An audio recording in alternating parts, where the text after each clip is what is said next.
जय हिंद दोस्तों, मैं किशन आप सबका स्वागत करता हूं। शुरू करते हैं आज के डिफेंस समाचारों को। चलिए बढ़ते हैं डिफेंस अपडेट की तरफ। दोस्तों, आप सब जानते हैं कि भारत बहुत ज्यादा प्रयास कर रहा है तेजस फाइटर जेट का एक्सपोर्ट हो सके, लेकिन अभी तक कोई संभावित ग्राहक भी इस फाइटर जेट को खरीदने के लिए तैयार नहीं है। लेकिन अब HAL ने एक बड़ा प्लान बनाया है, जो कि कहीं ना कहीं एक बड़ा अपॉर्चुनिटी है भारत के डिफेंस एक्सपोर्ट को लेकर। दरअसल HAL की तरफ से अब इनविटेशन भेजा जा रहा है उन देशों के लिए जो कि फाइटर जेट्स को खरीदना चाहती हैं, जिसमें कि ये भी ऑफर दिया गया है कि वो फ्री में इनका मूल्यांकन यानी कि इवैल्यूएशन कर सकती है। HAL का कहना है कि जो भी देश की एयर फोर्सेस है जो कि इस एयरक्राफ्ट को खरीदने की संभावनाएं देख रही है, वो अपने पायलट्स को भारत में भेजे ताकि वो इस एयरक्राफ्ट का एक्सपीरियंस ले सकें, वो भी फर्स्ट हैंड। HAL को भी काफी उत्सुकता है कि वो अपने इस फाइटर जेट को इन देशों के सामने डेमोन्स्ट्रेट करेगा। यही तेजस मार्क 1 एक fully develop battle ready fighter jet है, इसलिए HAL की तरफ से ये ऑफर दिया जा रहा है ताकि जो भी संभावित खरीदार हैं वो इसकी स्क्रूटनी कर सकें। बढ़ते नेक्स्ट अपडेट की तरफ। आप सब जानते हैं कि F404 इंजन की डिलीवरी में लगातार देरी हुई है।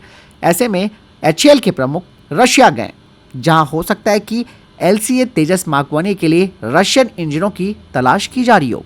स्पुतनिक इंडिया की एक रिपोर्ट सामने आई है जिसमें कहा गया है कि HAL के अध्यक्ष और प्रबंध निदेशक DK सुनील कुमार रशिया में मौजूद है और उनकी यात्रा का उद्देश्य है कि तेजस मार्क 1 फाइटर जेट और भविष्य के भारतीय फाइटर जेट्स के लिए इंजन विनिर्माण विकल्पों का पता लगाना। और ये यात्रा ऐसे समय पे हुई है जब F404 इंजनों की डिलीवरी में देरी हुई है, जो कि वर्तमान में तेजस मार्क 1 को पावर देते हैं। हालांकि ये हो सकता है कि बात हो रही हो, लेकिन अगर मैं आपको सही से बताऊं तो इतना आसान नहीं है कि तेजस मार्क 1 प्रोग्राम में रशिया के इंजन को इंटीग्रेट करना, यानी कि कंप्लीटली इंजन स्विच करना पॉसिबल नहीं है, क्योंकि नए इंजन को इंटीग्रेट करने के लिए व्यापक उड़ान परीक्षण और सर्टिफिकेशन की जरूरत होती है, जिसमें कि 3 से 4 सालों का वक्त लग सकता है और यह महत्वपूर्ण प्रोग्राम और लेट हो सकता है। रशिया भले ही भारत का लंबे समय से रक्षा क्षेत्र में रणनीतिक साझेदार रहा है, जिसने कि सुखोई 30 MKI जैसी परियोजनाओं पर सफलता से सहयोग भी दिया है, लेकिन यह भी कहा जा रहा है कि ये जो यात्रा हो रही है HAL की तरफ से, उसमें AL-31F इंजनों को डेवलप करने को लेकर हो सकती है, जिसमें कि भारतीय इंजन के पुर्जों में बदलाव शामिल है। हालांकि दोस्तों, HAL की टेंशन अभी यहाँ पर बढ़ी हुई है, क्योंकि जिस तरीके का जो नाटक है वो अमेरिका दिखा रहा है, वो साफ तौर पर बताता है कि हमारा ये प्रोग्राम लेट होगा। लेकिन दोस्तों, यहाँ पर एक चीज़ और मानने वाली है, भले ही अगर रशियन इंजन को भी हम इंटीग्रेट करने की बात करते हैं जिसमें 3 से 4 सालों का वक्त लग सकता है, ये वैसे भी हो जाएगा अगर अमेरिका की तरफ से F404 इंजनों की डिलीवरी या तो लेट हुई या फिर इनकी डिलीवरी में जो टाइमलाइन है वो और ज़्यादा लंबा हो सकता है। यानी कि साल में अगर उसने 2 से 3 या 5 या 10 इंजन दे दिए तब भी हमारा काम नहीं बनने वाला है। लेट्स सी कि क्या फाइनल रिस्पॉन्स आता है रशिया और भारत की तरफ से तेजस मार्क 1 प्रोग्राम को आगे बढ़ाने को लेकर, क्योंकि इस वक्त HAL के ऊपर बहुत ज़्यादा प्रेशर बना हुआ है। फिलहाल आपको क्या लगता है इस बारे में, मुझे कमेंट सेक्शन में लिखकर जरूर बताइएगा। बढ़ते नेक्स्ट अपडेट की तरफ। दोस्तों, भारतीय नौसेना को 2025 के अंत तक अमेरिका से बाकी के बचे हुए जो 15 MS-60R Seahawk multi role helicopter हैं वो मिल जाएंगे, और भारत ने इसके लिए 2020 में समझौता किया था, जिसके तहत भारत ने 14,000 करोड़ रुपए से अधिक के सौदे में 24 MS-60R हेलीकॉप्टर खरीदे थे। बढ़ते नेक्स्ट अपडेट की तरफ, जो कि प्रोजेक्ट 75I को लेकर आ रही है, और प्रोजेक्ट 75I में एक महत्वपूर्ण टर्न देखने को मिल रहा है नवंतिया की तरफ से। दरअसल दोस्तों, प्रोजेक्ट 75I के तहत जो 6 नई पनडुब्बियां बनाई जानी है, इस प्रोजेक्ट में अब एक महत्वपूर्ण मोड़ और आ गया है। दरअसल भारत की लार्सन एंड टूब्रो और उसके जो स्पेनिश साझेदार नवंतिया है, उन्होंने एक निर्माणाधीन स्पेनिश नौसेना की पनडुब्बी पर महत्वपूर्ण रूप से एयर इंडिपेंडेंट प्रपोल्शन सिस्टम का इंटीग्रेशन करके इसका प्रदर्शन किया है, और P75I प्रोग्राम में L&T और नवंतिया प्रमुख साझेदार है। नवंतिया की तरफ से कहा जा रहा है कि हम भारतीय नौसेना को एक बहुत ही सक्षम AIP प्रणाली की पेशकश कर रहे हैं। साथ ही उन्होंने कहा कि हम उस सिस्टम की पेशकश कर रहे हैं जिसका उपयोग स्पेनिश नौसेना के द्वारा किया जाएगा, जिसमें कि किसी भी तरीके से कोई री इंजीनियरिंग की जरूरत नहीं पड़ेगी। नवंतिया की तरफ से यह भी कहा जा रहा है कि उनके द्वारा डिजाइन की गई जो ये AIP सिस्टम है वो भारतीय नौसेना की आवश्यकताओं को पूरा करती है। यहाँ पर एक चीज और मैं आपको बता दूं, भारतीय नौसेना पहले ही दोस्तों स्पेनिश और जो जर्मन AIP सिस्टम है उनका परीक्षण कर चुकी है, और इस कॉन्ट्रैक्ट के तहत इंडियन नेवी ने अपनी मूल्यांकन रिपोर्ट तैयार कर ली है, जिसे कि रक्षा मंत्रालय के पास भेज दिया गया है। बढ़ते नेक्स्ट अपडेट की तरफ, जो कि अस्त्र मार्क 3 मिसाइल को लेकर आ रही है। दरअसल दोस्तों, ये मिसाइल प्रोग्राम भारत का अधर में पड़ गया है, जिसमें कि अब डिलेस यानी कि देरी हो सकती है, जिसका कारण है कुछ टेक्निकल चैलेंजेस आए हैं जो कि एयर ब्रीथिंग रैमजेट टेक्नोलॉजी को स्केल करने को लेकर हैं। हालांकि रशिया ने तो यहाँ पर बोला था कि वो इस प्रोग्राम के लिए अपनी कंसल्टेंसी प्रोवाइड कराएगा, खासकर कि रैमजेट टेक्नोलॉजी के लिए, लेकिन DRDO का मानना है कि वो स्वतंत्र रूप से इसको डेवलप कर लेगा। जिसका मतलब साफ है कि इसे तैयार होने में कई और सालों का वक्त लग सकता है और साथ ही साथ फुल स्किल डेवलपमेंट और फिर इनके प्रोडक्शन में भी वक्त लग सकता है।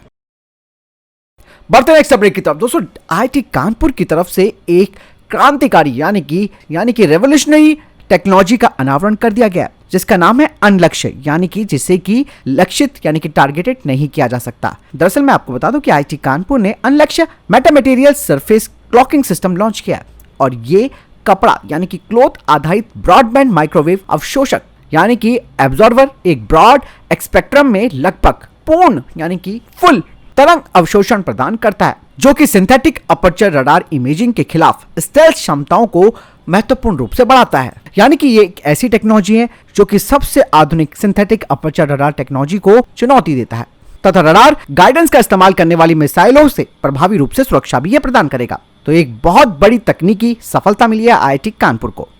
बढ़ते नेक्स्ट अपडेट की तरफ, जम्मू में बढ़ते आतंकी खतरों के बीच अब गृह मंत्रालय ने इस क्षेत्र में एनएसजी को स्थायी रूप से तैनात करने का फैसला लिया है। बढ़ते नेक्स्ट अपडेट की तरफ दोस्तों, जोरावर लाइट टैंक के बारे में कहा जा रहा है कि इस लाइट टैंक को लद्दाख भेज दिया गया है, जहां पर इसके अब हाई एल्टीट्यूड ट्रायल्स किए जाएंगे।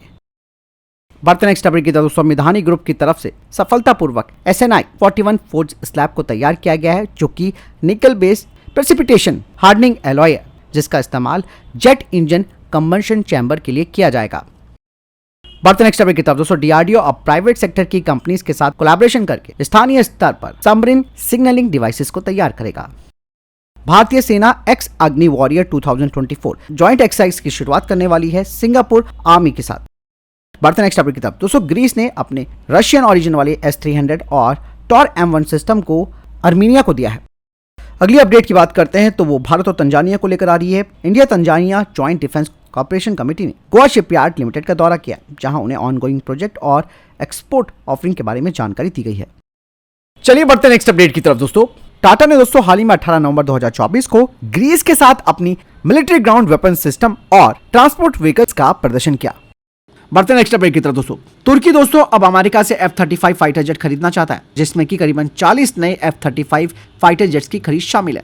हालांकि दोस्तों आप सब जानते हैं कि पिछली बार अमेरिका ने तुर्की को इस प्रोग्राम से इसलिए बाहर कर दिया था क्योंकि उसने S-400 मिसाइल सिस्टम रशिया से खरीदा था और साथ ही साथ उसके डिफेंस इंडस्ट्री पर भी कठोर प्रतिबंध ठोक दिए थे। हालांकि तुर्की ने अमेरिका को मनाने के लिए इस S-400 मिसाइल सिस्टम को एक्टिव भी नहीं किया।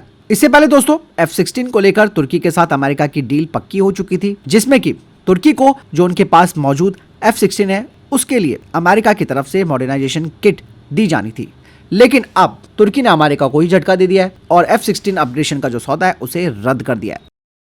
बढ़ते नेक्स्ट अपडेट की तरफ दोस्तों, कुछ खबरें आ रही हैं कि रशिया का S-400 एयर डिफेंस सिस्टम को यूक्रेन ने तबाह कर दिया है और कहा यह भी जा रहा है कि रशिया की सेना ने भी इस बात को मान लिया है। हाल ही में अमेरिका से मिली ATACMS का इस्तेमाल करते हुए यूक्रेन ने रशिया को कई बड़े झटके दिए हैं। लेकिन दोस्तों रशिया का S-400 मिसाइल डिफेंस सिस्टम तो एक दुर्जय हथियार है, लेकिन ऐसे में अब यूक्रेन ने रशिया की पोल खोल दी है। दरअसल दोस्तों कुछ रिपोर्ट्स ये भी बताती हैं कि जो यूक्रेन ने हमला किया था रशिया के ऊपर, तो इससे S-400 के रडार को काफी नुकसान पहुंचा है और सैनिक भी मारे गए हैं। हालांकि दोस्तों कौन कितना सच बोल रहा है ये तो अब आने वाली रिपोर्ट्स में पता चल पाएगा, लेकिन इतना है कि यूक्रेन भी एक तरीके से दबाव बनाने की कोशिश कर रहा है रशिया के ऊपर और कई बार तो झूठी खबरें तक भी वो फैला चुका है। ऐसे में यूक्रेन की इस दावे पर हम मोहर नहीं लगा सकते कि उसने रशिया के S-400 डिफेंस सिस्टम को मार गिराया।